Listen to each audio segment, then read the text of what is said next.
Every building and place on this planet holds a story. In some cases, it's easy to tell those tales because the spaces are still alive with people, movement, and everyday noise. In others, those stories have faded into the background as the people left and the places were left behind. But today, we're bringing those stories back into the light. We've gathered some of the most incredible abandoned places on Earth, and we're here to share what they've been trying to say all along. Number 15. Macassar Beach Pavilion. The Macassar Beach Pavilion in Cape Town was once a beautiful water park meant to entertain. Now it's buried under sand, fading into the coastal dunes like it never belonged there in the first place. Built in 1991, it never drew the crowds it hoped for, and by the end of the decade it shut down. What's left now is a skeletal reminder, empty slides cracked by the weight of sand, buildings slowly disappearing into the earth. The park was part of the Macassar Dunes Nature Reserve, an area known for shifting dunes that can move unpredictably. Warnings around the site still advise visitors about the risk. Nature took the park back quickly and without hesitation. After 20 years of exposure, the rides, locker rooms, and forgotten pathways have all been worn down, but strangely still stand. It's a surreal blend of nature and nostalgia, where wave pools have become dry basins and laughter's been replaced by the hiss of wind through the sand. Number 14. Hoouan Village.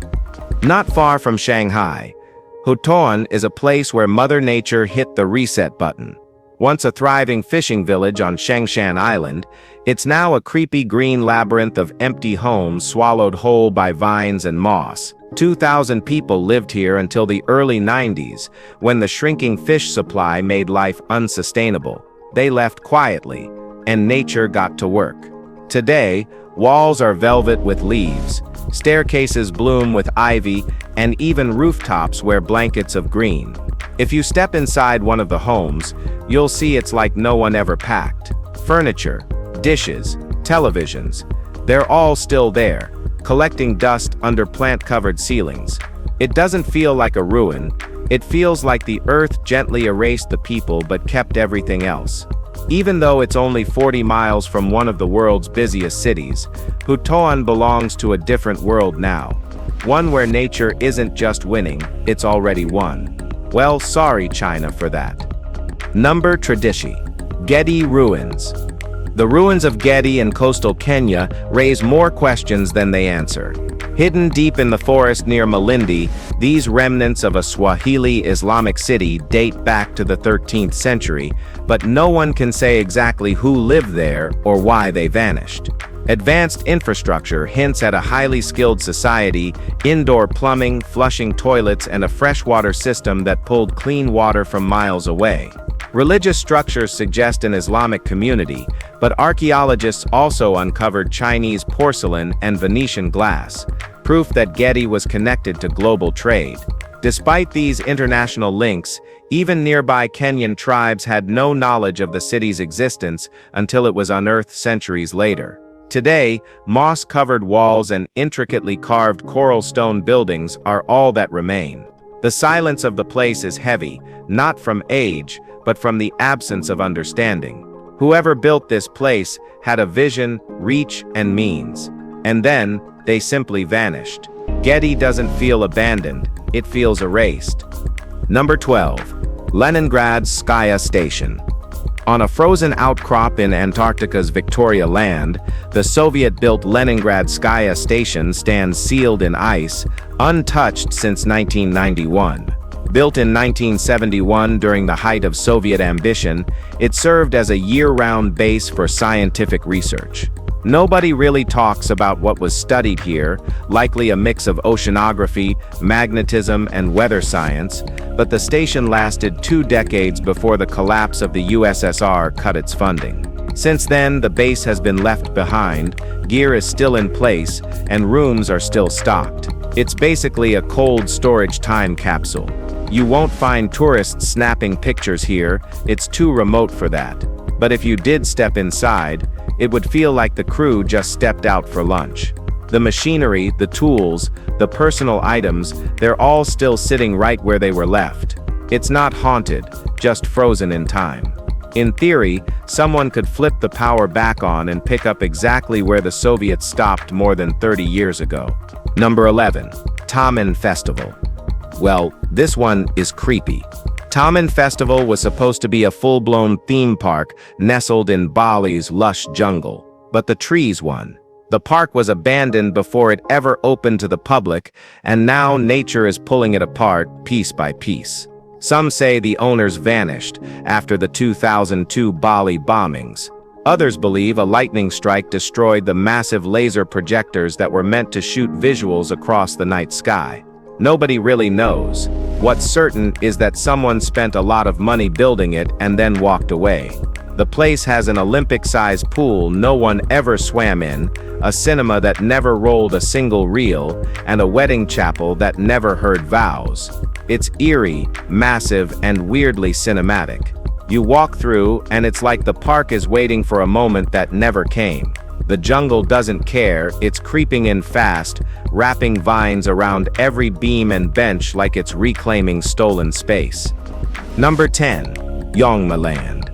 When Yongmild opened in Seoul during the late 1980s, it was meant to be South Korea's bold answer to Disneyland.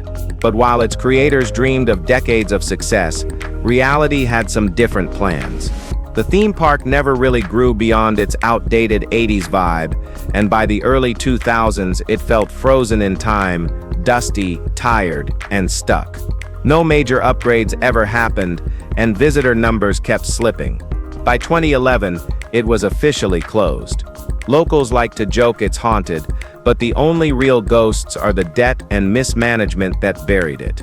A few years ago, a local entrepreneur stepped in and began offering ghost tours, complete with light shows around the rundown carousel. Yongmild now lives on in a strange second life, part nostalgia trap, part urban myth. Visitors show up not for the rides, but for eerie vibes and Instagram shots. The dream didn't last, but its ruins are putting on a weird, quiet show of their own. Number 9. Lasposas. Lasposas isn't an ancient ruin. It's the surreal legacy of an eccentric English poet named Edward James. After arriving in Zilitla in the 1940s, he bought an old coffee plantation and transformed it into something that defies logic. First, he built a zoo. Then, when a freak freeze killed his beloved plants, he shifted gears, replacing flowers with towering sculptures, twisting staircases that lead to nowhere, and abstract structures that feel like they belong in a dream. His vision had no blueprint, just raw imagination. He didn't explain much and rarely shared his intentions. By the time he passed away in 1984, the place had become a strange mix of jungle and concrete fantasy. Today, it's mostly swallowed by vines and moss, but it's still there, just hidden enough that many locals don't even know what's lurking in the greenery. Lasposas isn't ancient history. It's an unfinished thought in stone, left behind by someone who didn't care if anyone ever understood it. Number 8. Ksta Naval Port. What remains of the Ksta Naval Port in Liepāja doesn't just crumble, it's falling straight into the sea. Once Latvia's most heavily fortified coastal military base, Ksta was a high-stakes outpost during the Soviet era. It was designed to house submarines, warships, and a whole town of military families. But after Latvia regained independence, Russian troops packed up and left. That was over 3 decades ago. The structures left behind had already seen better days, even before the USSR collapsed. Some date back to the 1890s, ordered into existence by Tsar Alexander III. By 1906, the port could host over 100 vessels. It didn't last. Nicholas II later shut it down for being too expensive, and it only came back to life during World War I. Today, the sea claws away at the concrete, pulling pieces into the tide. A place once buzzing with orders and engines now sits hollow, quiet, broken, and full of echoes no one's answering anymore. Number 7. Cavern of Lost Souls. What you build cannot last forever, and this is the proof. Buried deep in the Welsh countryside near Ceredigion is an old slate mine with an eerie twist. Its walls now hide a towering mountain of abandoned cars. Locals call it the Cavern of Lost Souls. After mining operations stopped in the 1960s, people started using the site as a dumping ground, and at some point, no one knows exactly when, vehicles started piling in. The rusted shells now form a 50-foot-high metal graveyard, stacked in the dark with disturbing symmetry. What's more surreal is the water, glowing bright blue, despite the toxic decay surrounding it. Urban explorers sneak in for photos, but the place is sealed off, and for good reason. The car stack could collapse at any time, and the pollution levels are a mystery no one wants to test. Most of the vehicles are from the 70s, suggesting mass dumping, but why it happened remains unanswered. It's part scrapyard, part warning, haunting, accidental, and quietly collapsing under its own weight. Number 6. Ghost Palace Hotel. High in the misty highlands of Bedougal, there's a hotel so eerie that locals just call it the Ghost Palace. It looks ancient, like it's been crumbling since the 1950s, but it was actually built in the 1990s. Known officially as the P.I. Bedougal Tommen Festival Hotel and Resort, it was designed to be a luxury destination. But just days before it was supposed to open, everything stopped. Staff who arrived for training reportedly disappeared overnight, and rumors of ghosts still swirl. A more grounded explanation? The hotel's backer was Tommy Suharto, the controversial son of Indonesia's former president.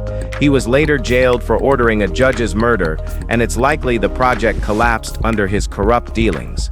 The resort now stands untouched, slowly being swallowed by moss and fog. With its peeling walls and eerie silence, it feels like the ghost of wealth that never arrived. What was meant to be opulent now sits in limbo, locked between myth, memory, and rot. Number 5. Citrus Tower.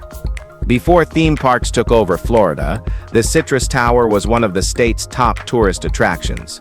Built in 1956 in Clermont, it stood 226 feet tall and offered sweeping views of endless orange groves.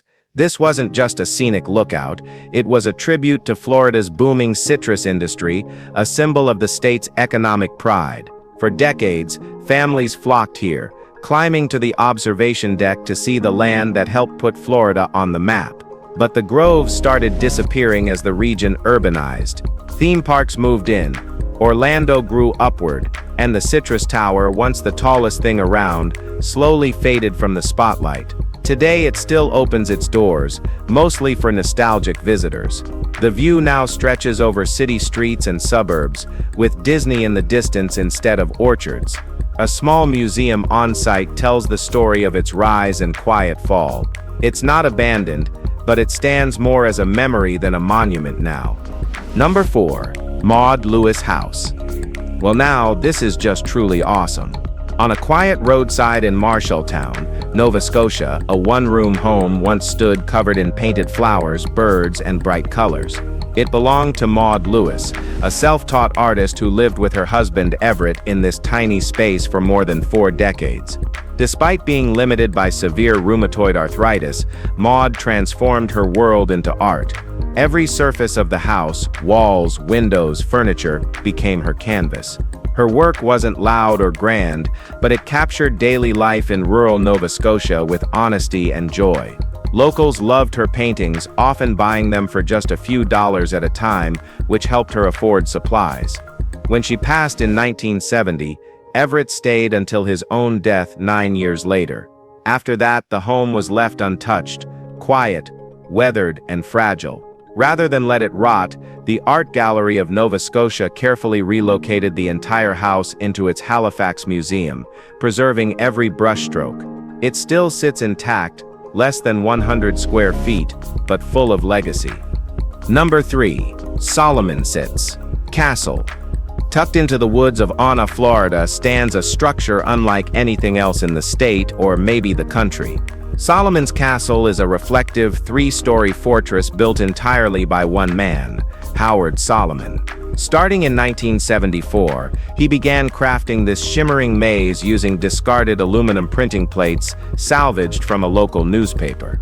What began as a backyard passion project ballooned into a 12,000 square foot structure, complete with towers, a courtyard, and dozens of whimsical sculptures made from old car parts and junk. He didn't stop there.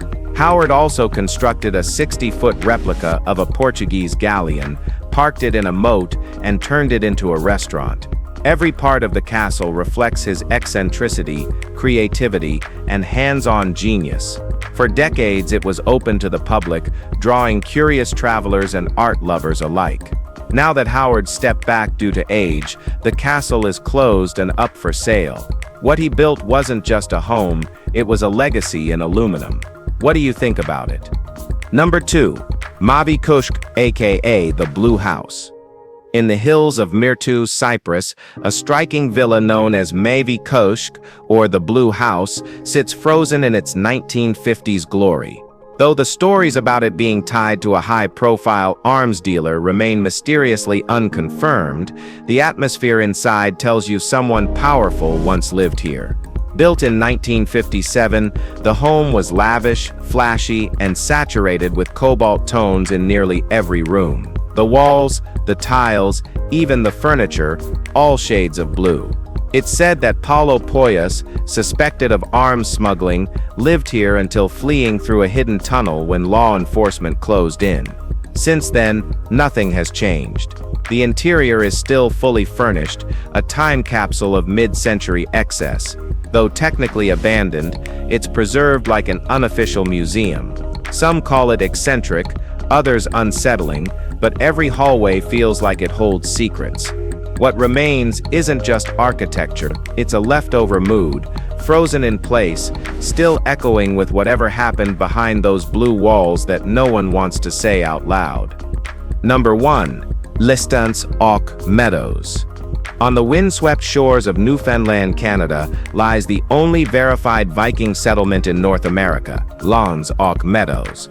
Long before Columbus made landfall in the Caribbean, Norse explorers had already crossed the Atlantic and built 8 sod-covered dwellings here around the year 1000. These weren't fantasy tales. They're real, backed by archaeological evidence and carefully reconstructed ruins.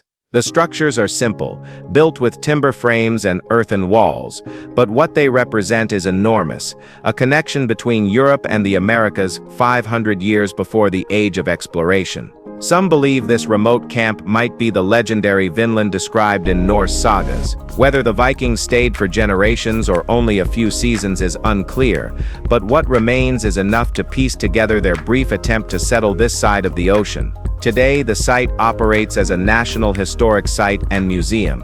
It doesn't shout for attention, it quietly rewrites everything we thought we knew about who arrived here first. We hope you enjoyed this video. If you did, please like, share, and subscribe to our channel for more content like this. Thanks for tuning in, and we'll see you in the next one.